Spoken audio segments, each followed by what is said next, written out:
موضوع الدرس في عظمة كتاب الله والرد على المكذبين، سورة الواقعة، تفسير ابن كثير. الحمد لله رب العالمين، والصلاة والسلام على أشرف الأنبياء وسيد المرسلين سيدنا محمد وعلى آله وصحابه أجمعين. اللهم صل على سيدنا محمد وعلى آل سيدنا محمد كما صليت على إبراهيم وعلى آل إبراهيم في العالمين إنك حميد مجيد. أعوذ بالله من الشيطان الرجيم. بسم الله الرحمن الرحيم.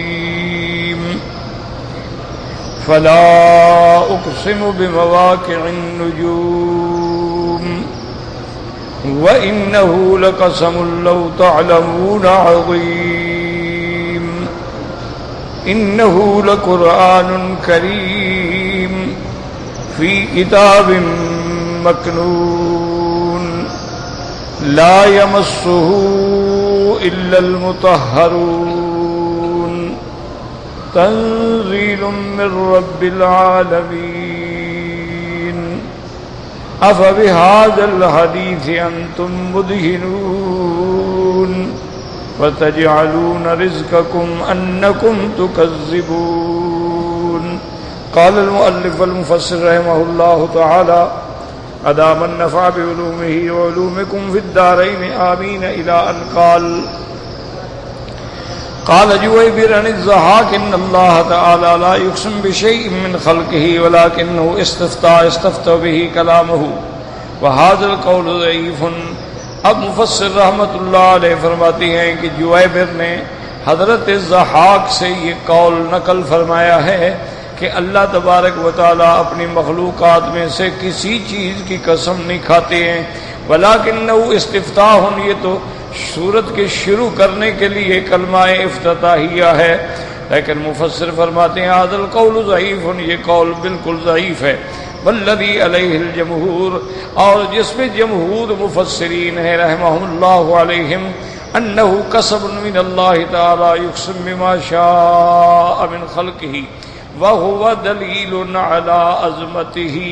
تو اب جمہور کا جو یعنی فیصلہ ہے وہ یہی ہے کہ یہ قسم ہے، اللہ تبارک و تعالیٰ نے قسم کھائی ہے، اور اللہ تبارک و تعالیٰ کی مرضی ہے کہ اپنی مخلوق میں سے جس چیز کی چاہیں قسم کھائیں، کیونکہ وہ تو خالق ہیں. پابندی جو ہے وہ تو مخلوق کے لیے ہے کہ اللہ تعالیٰ کے سوا کسی چیز کی قسم نہ کھائی جائے. اس لیے فرماتی ہیں کہ یہ قسم ہے، اللہ نے جو قسم کھائی ہے اور جو چاہیں کھائیں. وہو دلیل علی عظمتہ، اور یہ بھی اللہ کی عظمت شان کی دلیل ہے کہ اس کو کوئی ضرورت نہیں قسم کھائیں، لیکن پھر بھی قسم کھا کے فیصلہ فرما رہے ہیں تاکہ میرے بندوں کو ہدایت مل جائے، میرے بندوں کو اللہ تبارک و تعالیٰ کے قرآن کی سمجھ، کلام کی سمجھ آ جائے. ثم قال بعض المفسرین، اب بعض مفسرین فرماتے ہیں کہ لا اقسم، لا زائدہ ہے، وہ اصل کلام یہ ہوگا کہ اقسم بمواقع النجوم، میں قسم کھاتا ہوں ستاروں کے چھپنے کی. رواہ ابن جریر عن سعید بن جبیر. فیکون جواب ہو، اور قسم کا جواب کیا ہوگا؟ انہ لقرآن کریم، کہ قرآن پاک جو ہے یہ بڑی عظمت شان والی چیز ہے. اس کے بعد فرماتے ہیں وقال آخرون لیست لا زائد لا معنی لها بل یؤتی بها فی اول القسم اذا کان مقسم به یا منفی کا قول عائشہ رضی اللہ تعالی عنہ. اور بعض علماء فرماتی ہیں لیست لا زائدہ، کہ لا جو ہے یہ زائدہ نہیں کہ اس کا معنی ہی کوئی نہ ہو اور فائدہ ہی کوئی نہ ہو. تو اللہ کے کلام میں ایسا تو کوئی حرف نہیں آ سکتا نا کہ جو زائد ہو اور جس کا کوئی معنی، بلکہ وہ فرماتی ہیں کہ یہ محاورات عرب کے اندر قاعدہ ہے کہ جس قسم کے بعد کسی چیز کی نفی ہو اس کے ساتھ وہ ہمیشہ پہلے لا کہتے ہیں. یہ باقاعدہ کلام عرب کے اندر یہ چیز رائج ہے. اس لیے فرماتی ہیں جیسے بی بی عائشہ فرماتی ہیں لا واللہ ما مست ید رسول اللہ صلی اللہ علیہ وسلم ید امرات قط.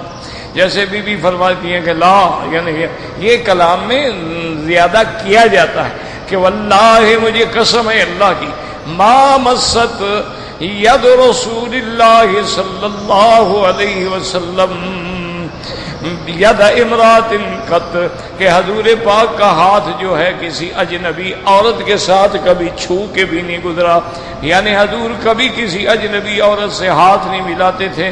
اگر بیعت بھی فرماتے تھے تو زبانی کلامی بیعت ہوتی تھی کہ حضور صلی اللہ علیہ وسلم شرائط تلاوت فرما دیتے تھے، یا ایھا النبی اذا جاءک المؤمنات یبایعنک علی الا یشرکن باللہ شیئا ولا یسرقن ولا یزنین ولا یقتلن اولادہن الی آخر الآیہ۔ اور عورتیں کہتی کہ ہم نے مان لیا ہے، تو حضور فرما دیتے قد بایعتکن، میں نے تمہاری بیعت کر لی، بس کبھی ہاتھ نہیں ملاتے تھے قطعا۔ تو اور یہ بات اتنی بڑی اہم ہے کہ بی بی عائشہ قسم کھا رہی ہے، فرماتی ہیں واللہ مجھے اللہ کی قسم، یعنی اس سے بڑی بات کیا ہو سکتی ہے کہ جہاں صدیقہ ہو اور بنت صدیق ہو اور زوجہ حبیب مصطفیٰ ہو اور اس کے بعد امہات المؤمنین وہ قسم کھائیں۔ اسی سے اندازہ لگا لیں کہ آج جو جاہل پیر عورتوں سے ہاتھ ملاتے ہیں، عورتوں سے مٹھیاں بھرواتے ہیں، عورتوں سے خدمت کرواتے ہیں، عورتوں سے سر میں تیل ڈلواتے ہیں، تو یہ پیر نہیں ہوتے ہیں، یہ دجال قسم کے لوگ ہوتے ہیں، یہ فراڈیے ہوتے ہیں۔ انہوں نے اللہ والوں کے مقام کو بدنام کیا ہوا ہے، انہوں نے اولیاء اللہ کے نام پر ایک کلنک کا ٹیکا ہے کہ میراث میں آئی ہے انہیں مسند ارشاد، زاغوں کے تصرف میں عقابوں کے نشیبن۔ جیسے اقبال نے کہا تھا کہ یہ جگہ تو عقابوں کی تھی لیکن اب کوے آ گئے ہیں وہاں۔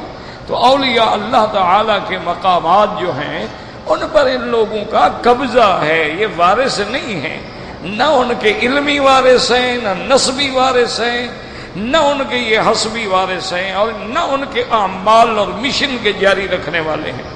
اولیاء اللہ کی تو بہت بڑی عظمت ہے، بہت بڑی شان ہے۔ ایک بزرگ تھے، ان کی عمر 80 سال سے متجاوز تھی، اولیاء اللہ میں گزرے ہیں۔ تو اگر کوئی عورت کوئی مسئلہ پوچھنے کے لیے آتی تو آپ نے اپنے خادم سے حکم دیا تھا کہ بھئی جب کوئی عورت مسئلہ پوچھنے کے لیے آئے تو تم ساتھ آیا کرو اور ساتھ بیٹھے رہو جب تک کہ میں اس کو جواب نہ دے دوں۔ تو ایک دن خادم نے ویسے حجتاً مذاق میں کہہ دیا، اس نے کہا حضرت اب آپ بوڑھے ہو گئے، لکڑی میں چلتے ہیں، اب آپ کو کیا خوف ہے عورت کا؟ اور میں لگے بھائی شیطان کے وسوسے سے تو ڈر لگتا ہے، کچھ بھی نہ ہو اگر دل میں برا خیال ڈال دیا تو میری تو ساری محنت ختم ہو گئی۔ اگر میں نے کسی عورت کے بارے میں غلط خیال کر لیا دل میں اور غلط نظر ڈال لی تو میری تو محنت، میری تو کمائی ختم ہو گئی، میری تو ساری ریاضت، ساری محنت، ساری ولایت، ساری کرامت، ساری بزرگی ختم۔ تو میں کیسے نہ احتیاط کروں؟ ہر آدمی اپنی جائیداد کی حفاظت کرتا ہے، ہماری جائیداد یہی اللہ کا ذکر ہے۔ تو جب غیر محرم پہ نظر پڑتی ہے تو دل سے اللہ لذت ذکر چھین لیتے ہیں، پھر آپ ذکر کرتے رہیں گے لذت نہیں آئے گی، آپ نمازیں پڑھتے رہیں گے لیکن نماز میں وہ لذت پیدا نہیں ہوگی، آپ تلاوت قرآن کرتے رہیں گے لیکن اس کے اندر وہ حلاوت نہیں پیدا ہوگی، کیونکہ جب نظر غیر پہ پڑتی ہے شیطان فوراً دل پہ حملہ کرتا ہے، اور اسی میں آدمی نے تھوڑا سا اس کو یعنی بطور لذت دیکھ لیا تو جو محنت کی ہوئی ہے ختم۔ اس لیے ہمیشہ اولیاء اللہ جو ہیں، دیکھا ہوگا آپ نے اکثر بزرگ کپڑا اوڑھتے ہیں، ان کا مقصد یہی ہوتا ہے کہ غیر ارادی طور پر بھی کسی پہ نظر نہ پڑے۔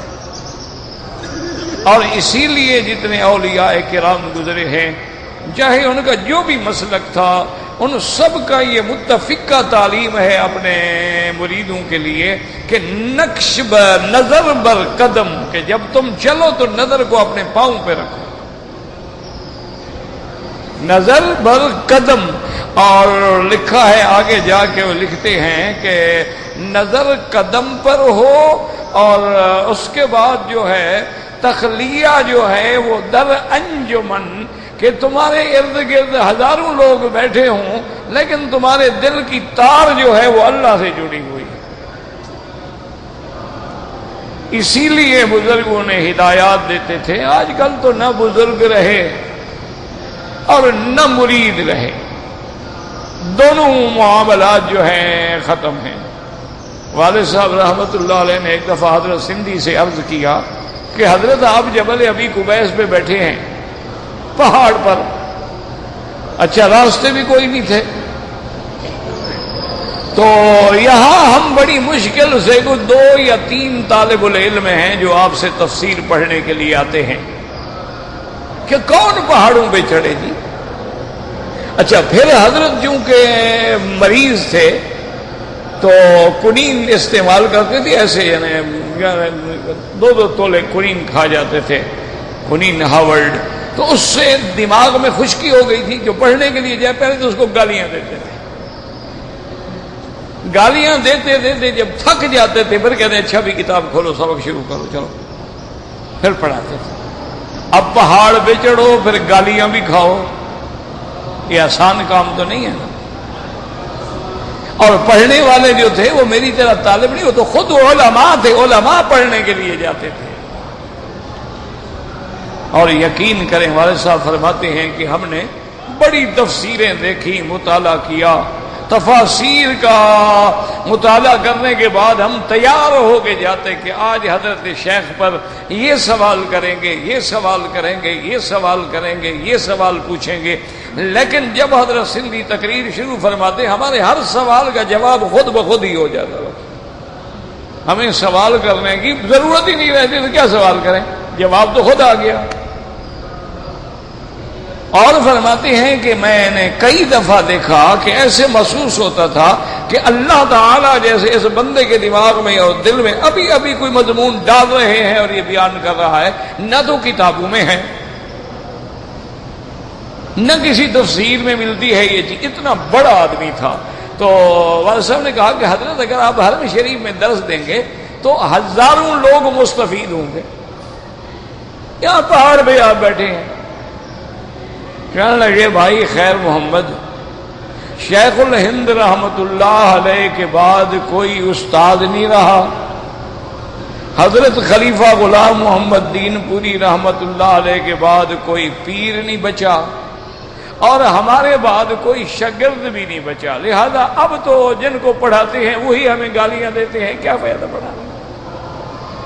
جن کو ہم پڑھاتے ہیں وہی ہماری چغلیاں کھاتے ہیں، جن کو ہم پڑھاتے ہیں وہی گھر میں بیٹھ کے ہمارے بارے میں قصے کہانیاں اور غیبت کرتے ہیں. تو ایسے لوگوں کو پڑھانے کا کیا فائدہ ہے؟ اسی لیے شیخ سعدی رحمت اللہ علیہ فرمایا کرتے تھے سعدیہ شیرازیہ سب کے مدح کم ذات رہا. کم ذات لوگوں کو نہ پڑھایا کرو. سعدیہ شیرازیہ سب کے مدح کم ذات رہا، کم ذات چوں ملا شود گلا کو ند استاد رہا. جب یہ ملا بن جائے گا سب سے پہلے استاد سے شروع ہوگا، اسی پہ کوہڑا رکھے گا. تو اس نے فرمایا مولوی خیر محمد اب وہ شاگرد بھی ختم ہو گئے کہ ہم وہاں کھڑے ہیں، استاد نے حکم دیا کہ جاؤ افغانستان، بس جاؤ. ہم یہ بھی نہ پوچھ سکے کہ حضرت کیوں جائیں، کیسے جائیں، پیسے کرایہ کو خرچہ، اچھا اتنا دور کا سفر کر کے جائیں وہاں کیا کریں، کا ضرورت ہی نہیں استاد سے پوچھنے. استاد نے حکم دیا جاؤ جاؤ، بس جا رہے. تو یہ باتیں جو ہیں نا میرا عزیز سمجھ نہیں آتی. اس لیے میں عرض کر رہا تھا نا کہ اب وہ اللہ والے تو رہے نہیں نا کہ جن کی مجلسوں میں جا کے ہم کچھ سیکھیں، جن کی صحبت میں بیٹھ کے ہماری اصلاح ہو. الا قلیلا من عبادی الشکور، لا شک فی ذلک، لازماً اللہ والے ہوں گے لیکن بہت تھوڑے، بہت قلیل. ورنہ اکثر جو معاملہ ہے نا وہ کاروبار ہو گیا.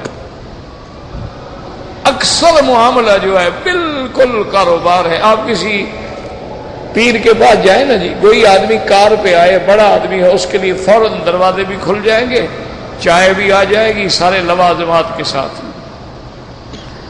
اور کوئی غریب آئے کہ جی میں نے حضرت سے او یار دفعہ باہر بیٹھو نا، جب حضرت باہر آئیں گے سلام کر لینا.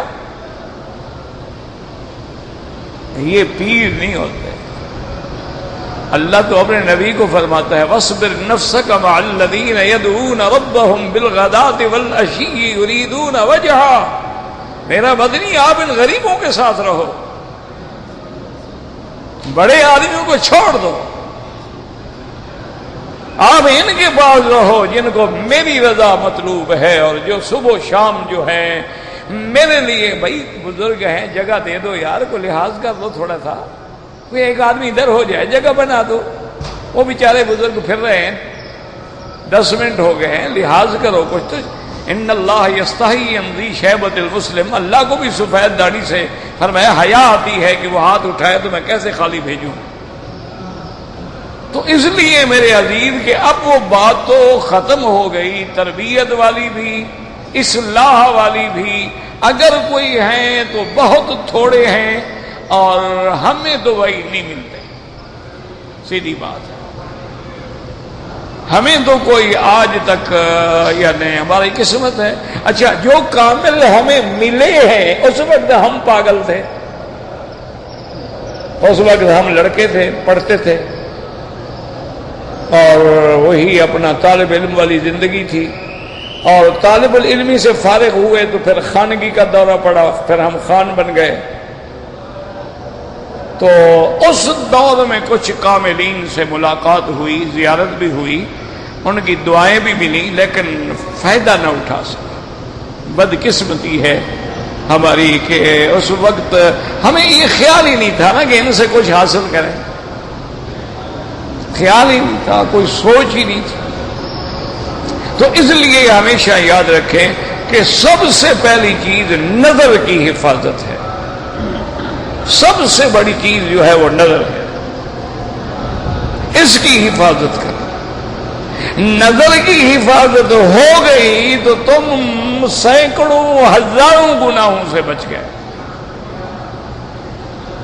اور قرآن کا بھی یہی حکم ہے نا، قُل لِّلْمُؤْمِنِينَ يَغُضُّوا مِنْ أَبْصَارِهِمْ، اللہ نے فرمایا مومنین سے کہہ دو کہ اگر کوئی اجنبی عورت آئے تو آنکھیں نیچی کر لو۔ قُل لِّلْمُؤْمِنَاتِ يَغْضُضْنَ مِنْ أَبْصَارِهِنَّ، مومنات بیویوں سے بھی کہہ دو اگر کوئی اجنبی سامنے آ جائے آنکھیں نیچی کر لیں۔ اور کوشش کرو کہ حالات پیدا نہ ہوں، میرے بھائی، میرے بزرگ، میرے محترم، کوشش کرو۔ اب یہ ہے نا کہ میں بیٹھا ہوں اور اجنبی عورتیں ہیں، آ رہی ہیں، اور پیر صاحب راجہ اندر بن کے بیٹھے ہوئے ہیں، تو وہ کوئی لوہے کا بنا ہوا تو نہیں ہے، اسٹیل کا بنا ہوا تو نہیں ہے، اس پر بھی تو کسی کی نظر پڑ ہی جائے گی نا۔ حالات ہی پیدا نہ کرو، جب آپ ان کے قریب ہی نہیں جائیں گے خوف خود بخود ختم ہو گیا۔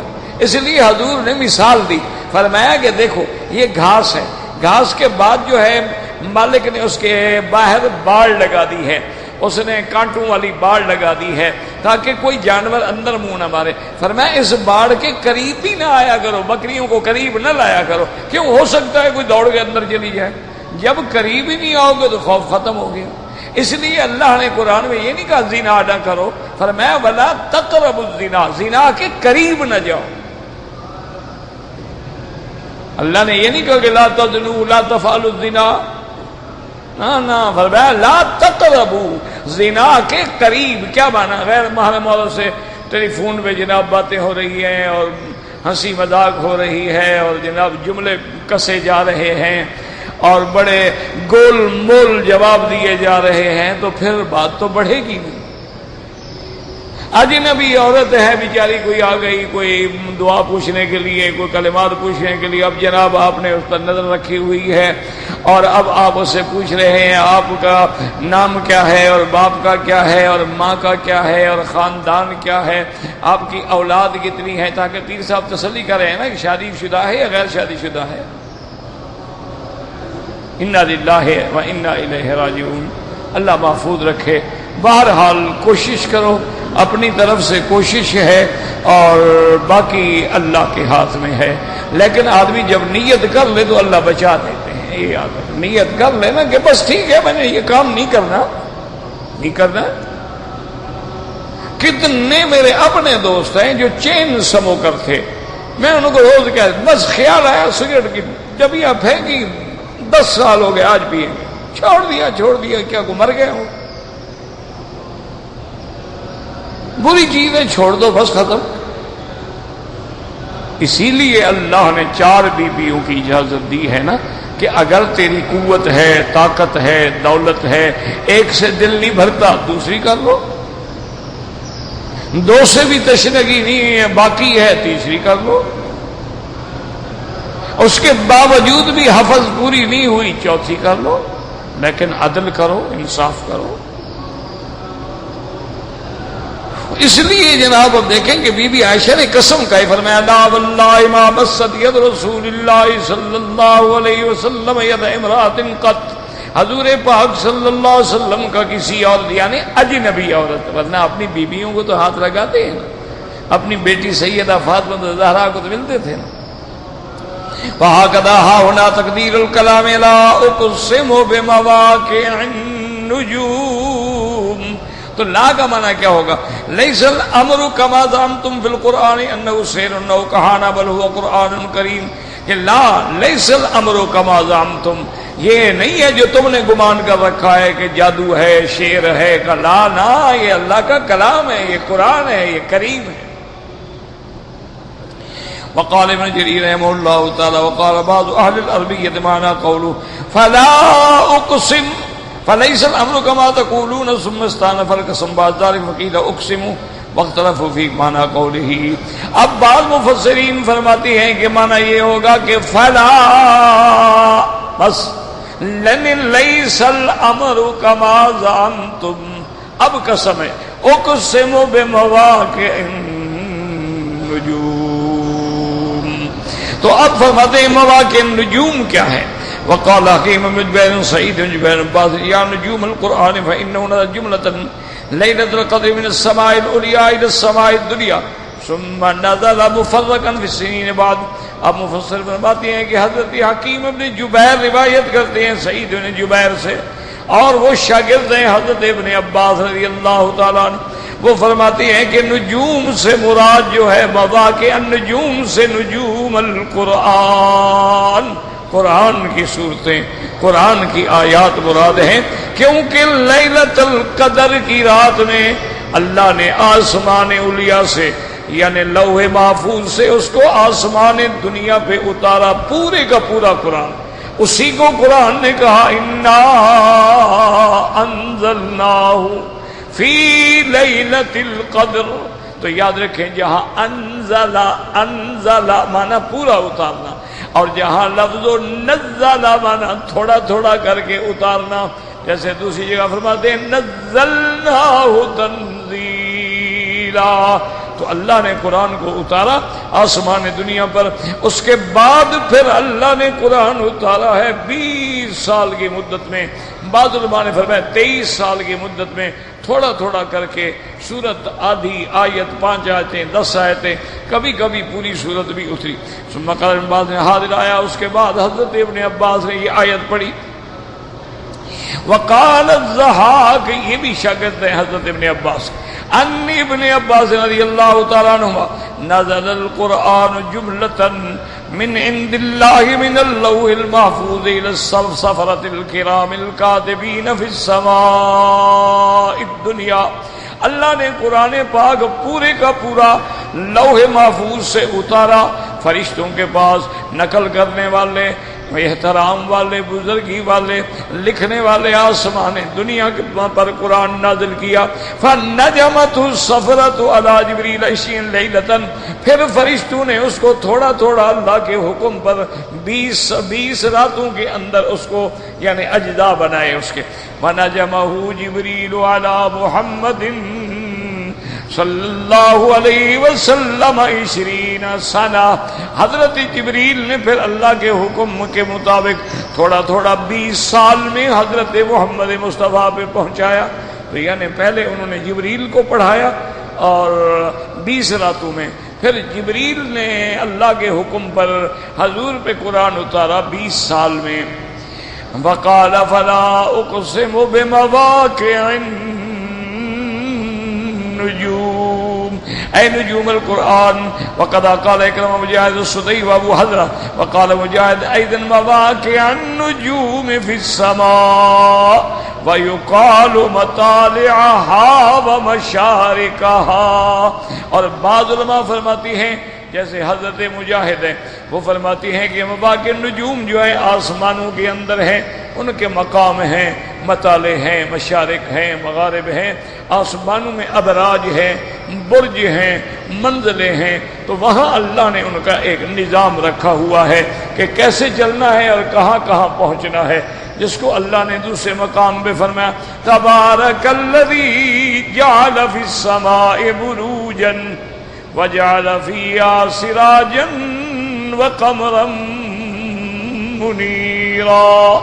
اور دوسرے مقام پہ اللہ تبارک و تعالی فرماتی ہیں والقمر قدرناہ منازل حتی عاد کالارجون القدیم لا الشمس ينبغي لها أن تدرك القمر ولا الليل سابق النهار كل في فلك يسبحون. تو سب کی منازل ہیں اور سب کے بروج ہیں ان کے راستے ہیں ان کے ٹھہرنے کے مقامات ہیں ان کا نام ہے مواقع النجوم.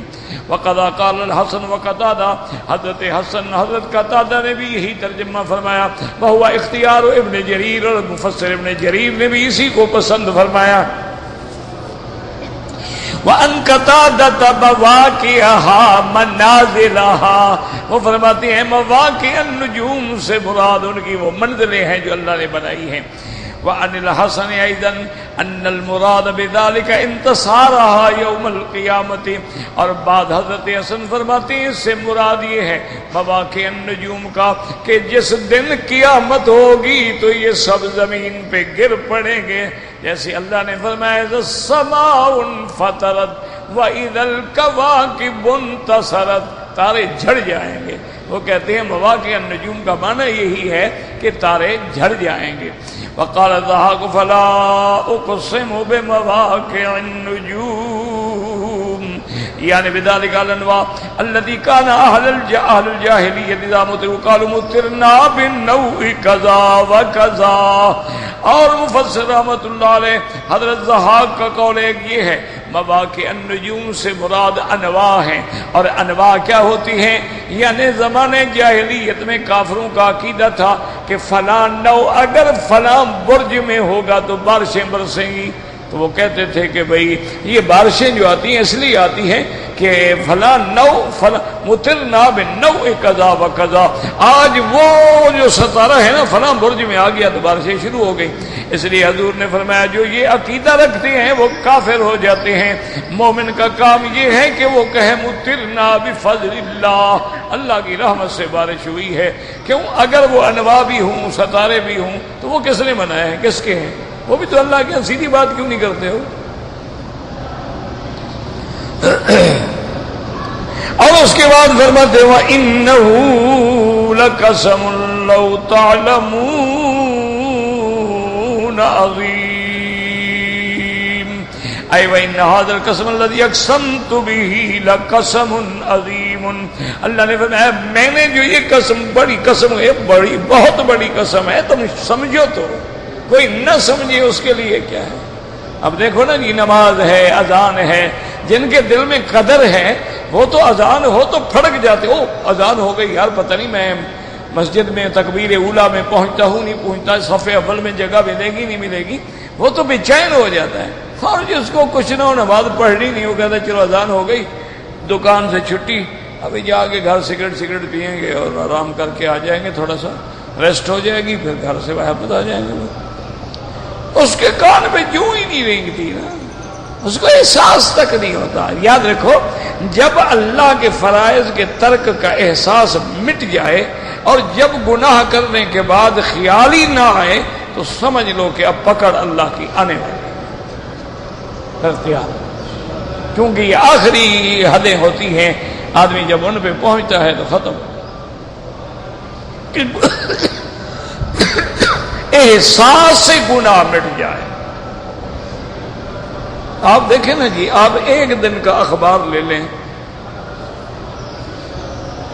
اس کو پڑھنا شروع کریں تو یہی ہوگا، فلاں جگہ بہن نے بھائی کو قتل کر دیا، خامد نے بیوی کو قتل کر دیا، بیوی نے خامد کو قتل کر دیا، اور جناب بس حادثہ ہوا، کھائی میں گر گئی، 12 آدمی زخمی ہو گئے، 8 آدمی موقع پہ مر گئے، فلاں جگہ یہ حادثہ ہوا، اتنا یعنی صرف گنتے رہے، بس مر گئے اور مر گئے اور مر گئے اور مر گئے۔ فلاں جگہ گزرتے ہوئے بعد راہگیروں نے، کسی نہ جان لوگوں نے پسٹل سے فائر کیا، بندے مار کے بھاگ گئے، نامعلوم افراد کے خلاف FIR درج کر لی گئی ہے۔ اب ہم آہنی ہاتھ سے نمٹیں گے، پتہ نہیں آہنی ہاتھ کب بنے گا۔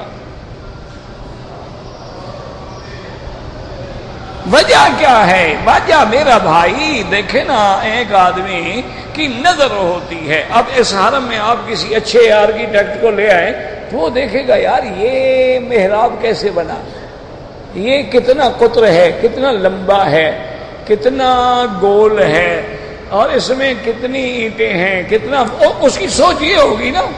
ایک طالب العلم کی سوچ جو ہے وہ یہ ہوگی۔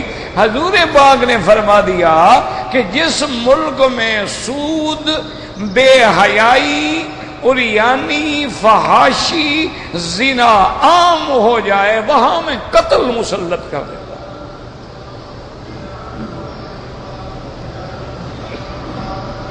تو اب خود سوچ لیں کہ آپ کے ملک میں یا کسی بھی ملک میں، اسلامی ہو یا غیر اسلامی ہو، الا الحمدللہ یا بلد الامین، کچھ بچا ہوا۔ کیوں؟ یہاں بھی تو اب ہم لوگ آ گئے ہیں نا، ہماری برائی کے اثرات بھی تو آ گئے ہیں نا۔ ورنہ آج سے 20 سال پہلے ان کو تو یہ پتہ بھی نہیں ہوتا تھا کہ جناب یہ لائسنس ہے یا پاسپورٹ ہے یا کیا ہے۔ یہ تو اتنے سیدھے سادے تھے، وہی آدمی دکھا دیتا تھا پاسپورٹ، یہ لائسنس، اچھا خلاص جاؤ۔ ان کو پتہ ہی نہیں تھا کہ رشوت کیا ہوتی ہے، ان کو پتہ ہی نہیں تھا کہ جھوٹ کیا ہوتا ہے۔ یعنی ہمیں یاد ہے یہ صفا مروہ جو دوڑتے ہو نا، مکے کی سب سے خوبصورت اور بڑی بازار یہ صفا مروہ ہوتی تھی۔ اس کے دونوں طرف دکانیں تھیں، درمیان میں حاجی دوڑتے تھے۔ اچھا حاجی آیا، اس نے گھڑی لی، کتنے کی ہے؟ اس نے کہا جی 100 ریال، 100 ریال کی ہے۔ اس نے کہا جی میرے پاس تو اس وقت 60 ریال ہے۔ اچھا ایسا کرو یہ میری گھڑی رکھ لو، میں انشاءاللہ رات عشاء کو جب نماز پڑھنے آؤں گا تو پیسے لے آؤں گا۔ نہیں حاجی لے جاؤ، خلاص لے جاؤ۔ وہ کہتا اللہ کے بندے آپ مجھے جان، چھوڑو چھوڑو بس لے جاؤ، اللہ وکیل، خلاص تیرا میرا اللہ ضامن ہے درمیان۔ یہ تو وہ لوگ تھے،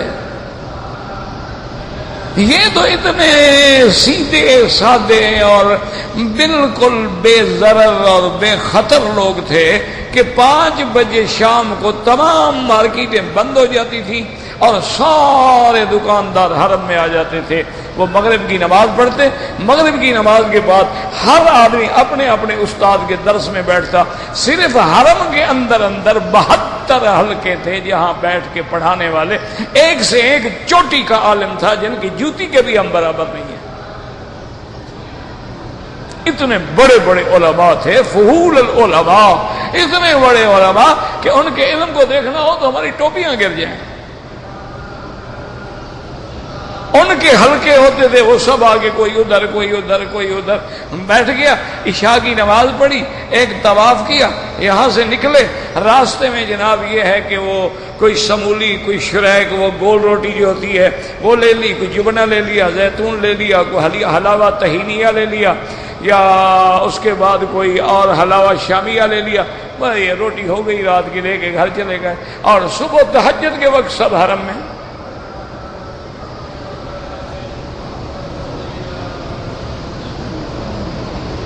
اب جب ہم آ گئے ہیں نا، ماشاءاللہ سبحان اللہ، ہم نے ہر کسی کو پٹڑی پہ چڑھا دیا جناب، رندہ لگا کے تیز کر دیا۔ ہم نے ان کو بتا دیا ہے کہ عورت کا پاسپورٹ کیسے بدلا جاتا ہے، فوٹو کیسے PC ہوتا ہے۔ ہم نے ان کو بتلا دیا ہے کہ پیسہ چوری کیسے ہوتا ہے، ہم نے ان کو بتلا دیا ہے کہ جناب یہ چیزیں جو ہیں اندر سے پردے نکال کے کیسے بیچے جاتے ہیں۔ بس گاڑی ہے کھڑی ہے، 2 منٹ کے بعد پردہ ہو گئی، کوئی پردہ کہیں چلا گیا، کہاں سے پکڑو گے جناب اس کو؟ یہ سارا علم ہم نے سکھایا ہے ان کو ماشاءاللہ۔ جتنا تعداد بڑھتی گئی جرائم بڑھتے گئے۔ یہ تو پھر بھی اللہ کے قرآن کی ابھی تک دہشت ہے، قانون اسلام کی برکت ہے، ورنہ اتنے پیسے آنے کے بعد تو پتہ نہیں تم کسی کو چلنے بھی دیتے کہ نہ چلنے دیتے۔ دیکھو نا جی، دماغ تو خراب ہو گیا نا، ساری زندگی جو گلیوں میں بھیک مانگتے تھے، آج ماشاءاللہ ان کی گاڑیاں دیکھو، 2-2 لاکھ کی گاڑیوں پہ پھر رہے ہیں، دماغ تو پھٹے گا نا۔ وہ دیکھ لینا تمہارا دادا کیا کرتا تھا، جا کے اپنے علاقوں میں پوچھو نا میرا دادا کیا کرتا تھا۔ دماغ تو خراب ہوگا نا۔ اس نے، جس بندے نے زندگی میں اپنے ملک میں رکشا نہیں چلایا، اس کے بعد یہاں آٹومیٹک گاڑیاں ہوں، دماغ خراب نہیں ہوگا تو کیا ہوگا؟ یہ ہضم کرنا بہت مشکل ہوتا ہے۔ اس لیے وہ ہمارے پرانے لوگ جو تھے نا، ہمارے زمیندار، وہ کہتے تھے جی کہ رج مانا بہت کھانا، یا بھینس ہضم کرتی ہے یا ہندو ہضم کرتا ہے۔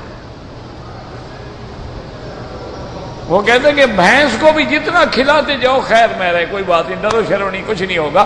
ہندو بھی کروڑوں پتی ہو جائے، ہاتھ نہیں کھڑا، ہم تو غلام ہیں جی، غلام۔ اسی غلام کر کر کے مسلمانوں کی ساری زمینیں بیچ کھا گئے، مسلمانوں کو ادھار دیتے، ہم تو غلام ہیں، صحیح غلام، نوکر۔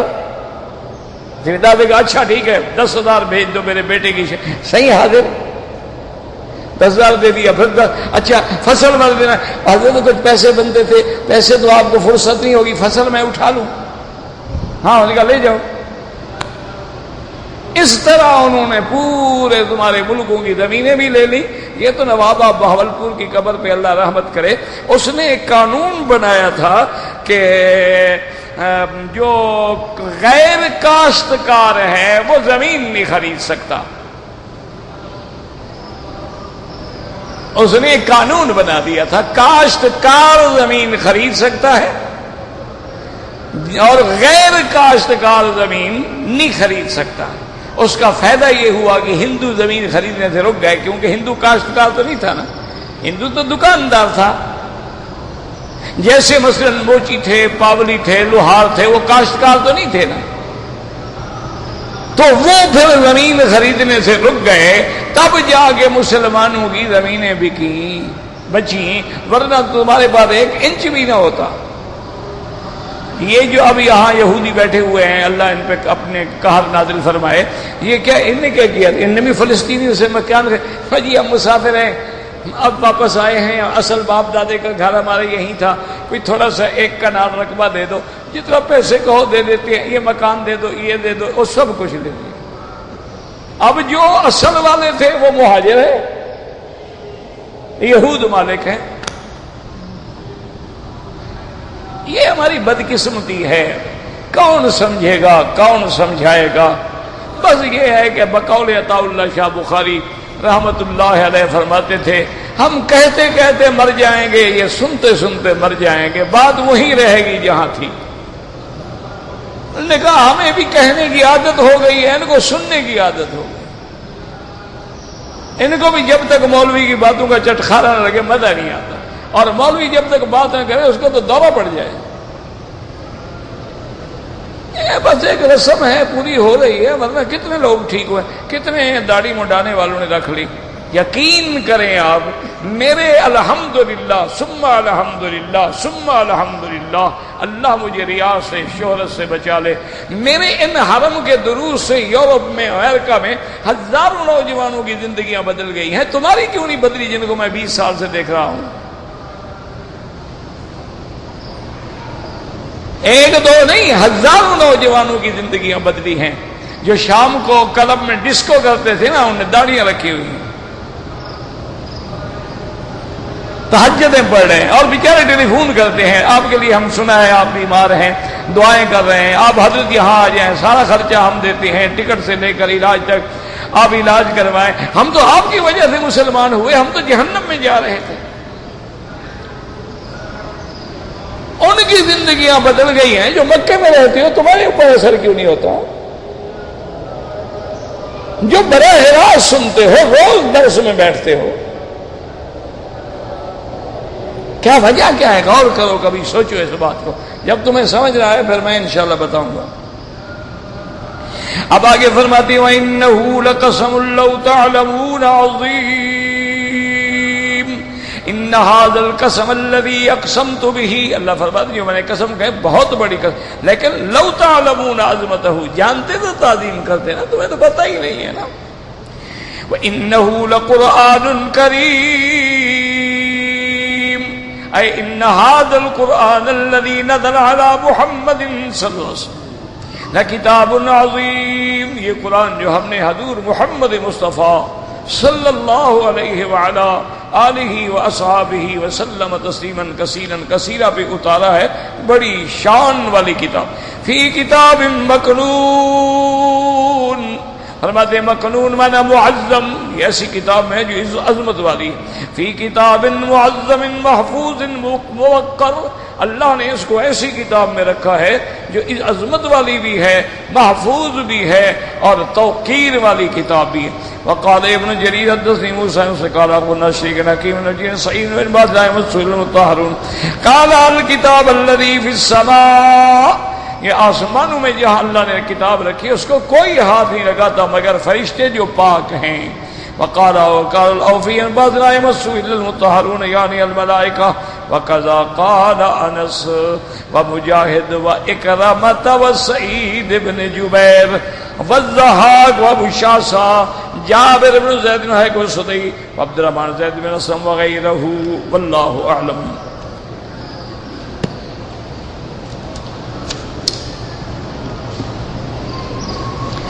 کہتا ہے جی کہ اہل سنت والجماعت کا شیعہ کے ساتھ رشتہ کرنا بالکل غلط ہے۔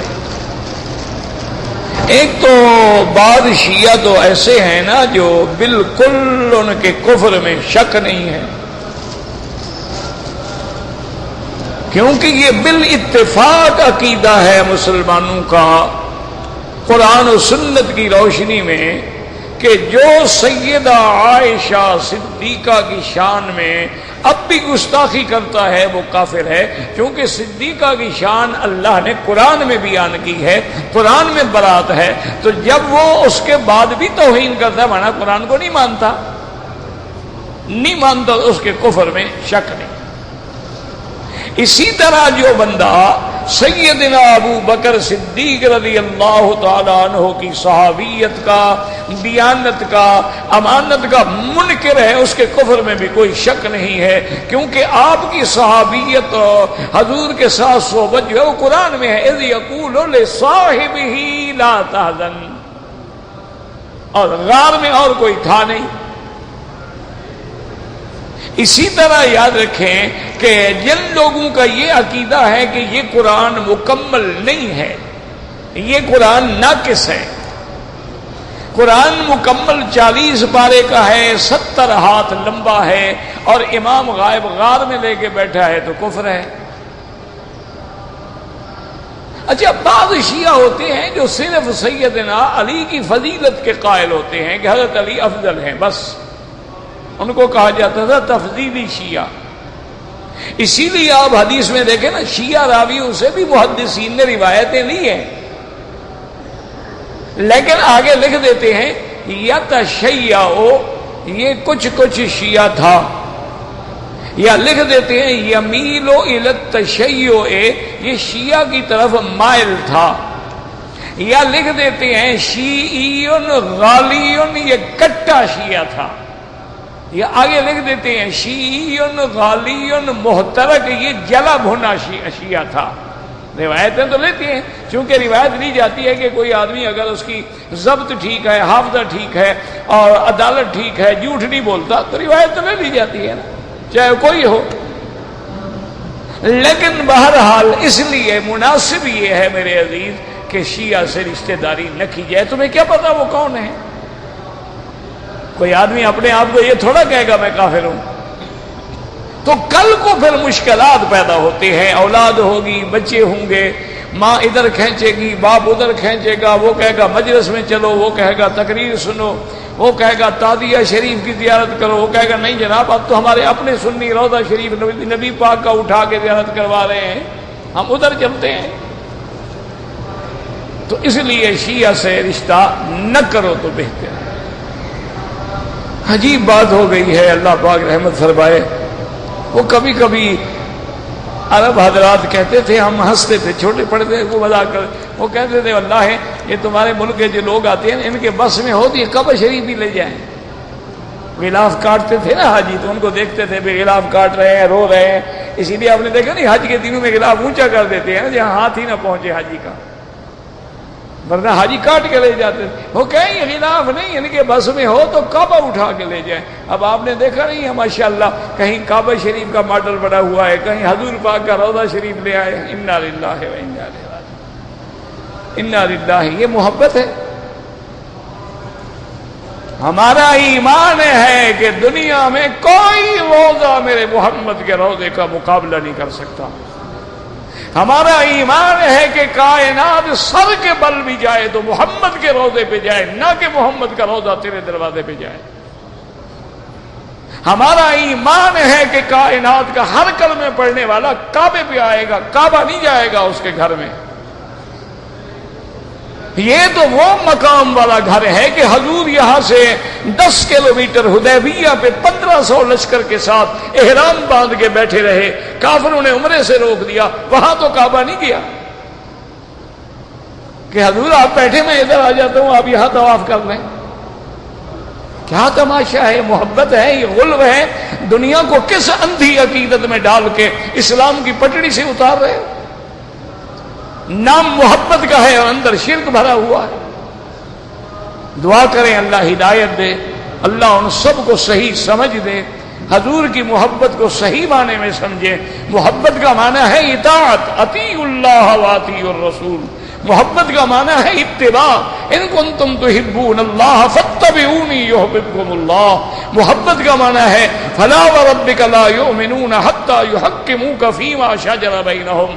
محبت کا معنی روزے بنانا نہیں ہے، محبت کا معنی تعزیہ بنانا نہیں ہے، محبت کا معنی دل نکالنا نہیں ہے، محبت کا معنی جا کے مزاروں میں سجدہ کرنا نہیں ہے، محبت کا معنی غیر اللہ کو پکارنا نہیں ہے. اگر یہی کام کرنا تھا تو بلال نے تو بلا وجہ مار کھائی.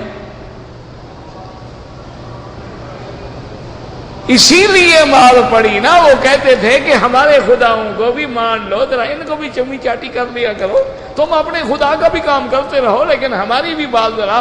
وہ کہتا تھا نہیں، احد احد احد، ہم نے ایک کو مانا ہے کسی اور کے آگے نہیں جھکتے. اب تو وہ باتیں ختم ہو گئیں جناب، بس دعا کرو. بہر صورت عصر کے بعد نفل، میرا بھائی اگر افضل یہ ہے آپ حرم میں ہیں تو مغرب کے بعد پڑھیں. اگر کوئی مجبوری ہے جا رہے ہیں پڑھ لیں. بعض ائمہ کے نزدیک جائز ہے، احناف کے نزدیک جائز نہیں ہے. اگر ایک آدمی نے طواف کیا ہے 2 رکعت نہیں پڑھی، دوسرا طواف شروع کر دیا، کوئی بات نہیں، بعد میں 2 رکعت پڑھ لے. والدین کے لیے عمرہ بھی کر سکتے ہیں، حج بھی کر سکتے ہیں. کعبہ شریف کے نزدیک ہاتھ اٹھاؤ نہ اٹھاؤ اللہ سب سنتے ہیں.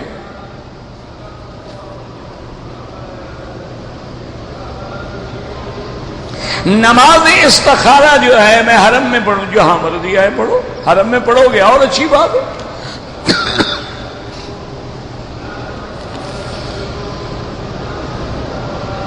نبی کریم نور ہیں یا بشر ہیں؟ آپ آج تک کلمہ کس کا پڑھتے رہے ہیں؟ یعنی ابھی بھی آپ کو شک ہے. جب شک ہے تو ایمان تو ختم. یعنی بندے کو شک ہے کہ نور ہے یا بشر ہے، اور نور ہے تو اللہ کے نور کا ٹکڑا ہے. نور ہے تو ظاہری لباس بشری ہے، اس سے بڑا مشرک کافر تو ہے کوئی نہیں دنیا میں. یہ تو نص قطعی کا منکر ہے. قل انما انا بشر مثلکم قل سبحان ربی هل کنت الا بشرا رسولا. اللہ کے نبی نے فرما دیا انا ولد آدم انا سید ولد آدم، میں بھی آدم کی اولاد ہوں. پھر حضور کی نسب موجود ہے، محمد ابن عبداللہ ابن عبد المطلب ابن ہاشم ابن عبد مناف ابن قصی ابن کلاب ابن مرہ. مجھے نور کا باپ بھی تو بتاؤ، جبریل کے ابے کا کیا نام ہے؟ اجی تک تمہیں پتہ ہی نہیں لگا کہ حضور بشر ہیں یا نور ہیں. کلمہ کس کا پڑھ رہے ہو؟ انا للہ و انا الیہ راجعون.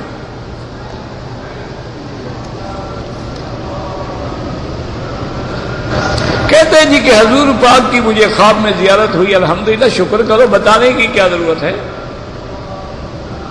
دیکھو نا، اللہ نے اتنی بڑی نعمت نصیب کی ہے تو بتانے کی کیا ضرورت ہے؟ یہ جو لوگوں کو بتاتے ہیں نا اس کا فائدہ نہیں ہوتا ہے. بس ہو گئی، بس ایک راز ہے تمہارے درمیان میں ہونا چاہیے، خوش اللہ کا شکر ادا کرو.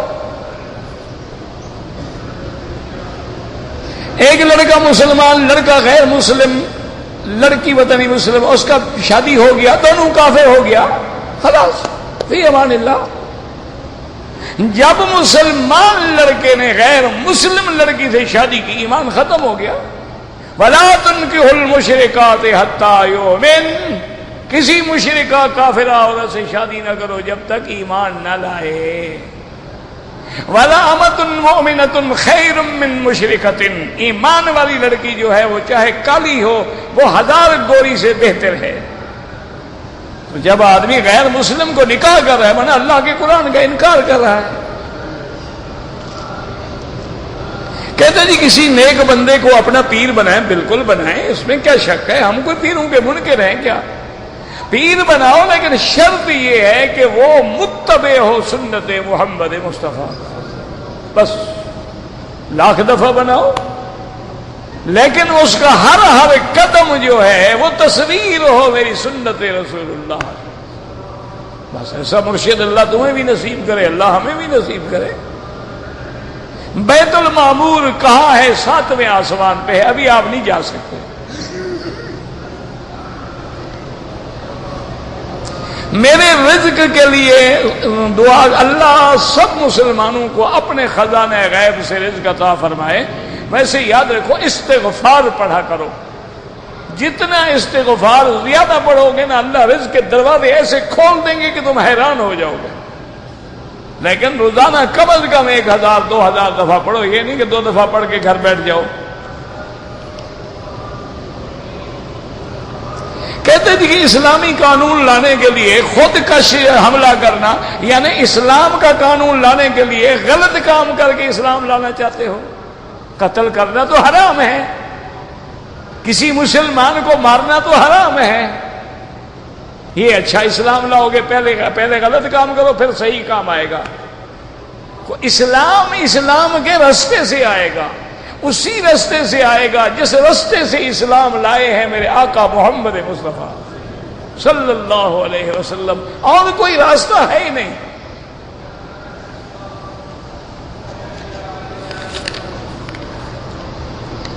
کہتے تھے کہ عرب لوگ جو ہیں ملاقات کرتے ہیں، ایک دوسرے کا بوسہ لیتے ہیں. تم کیوں جلتے ہو بھائی؟ محبت کی علامت ہے، تمہیں کیا تکلیف ہے؟ سنت ہے معانقہ کرنا، بوسہ لینا. ہاں نابالغ لڑکا ہو بغیر داڑھی والا اس کا نہ لو، کیونکہ وہ امرد ہے، اور امرد جو ہے وہ عورت کے حکم میں ہوتا ہے.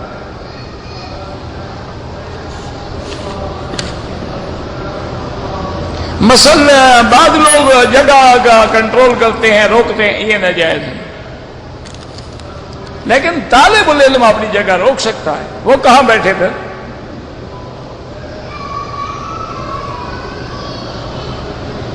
حائضہ عورت حالت حیض میں اللہ کا ذکر کر سکتی ہے، بالکل کر سکتی ہے. صرف نماز نہ پڑھے، روزہ نہ رکھے، باقی ذکر کیوں نہ کرے. قادیانیوں سے دوستی کریں بالکل نہ کریں. تمہیں کافروں سے دوستی کرنے کا شوق کیا ہے؟ مسلمانوں سے کیوں نہیں دوستی کرتے ہو؟ لا تتخذوا عدوی وعدوکم اولیاء، اللہ فرماتے ہیں میرے دشمنوں کو کبھی دوست مت بناؤ. لا يتخذ المؤمنون الکافرین اولیاء من دون المؤمنین، مومن کبھی کافروں کو اپنا دوست نہ بنائے. ربنا تقبل منا انک انت السمیع العلیم وتب علینا انک انت التواب الرحیم. اللهم فرج هم المهمومین، نفس کرب المکروبین، واقض الدین عن المدینین، واشفنا واشف مرضانا ومرضى المسلمین. اللهم اجعل لنا وللمسلمین من كل هم فرجا ومن كل ضيق مخرجا ومن كل بلاء عافيا. صلی اللہ تعالی علی خیر خلقہ سیدنا محمد وعلى آلہ وصحبہ اجمعین.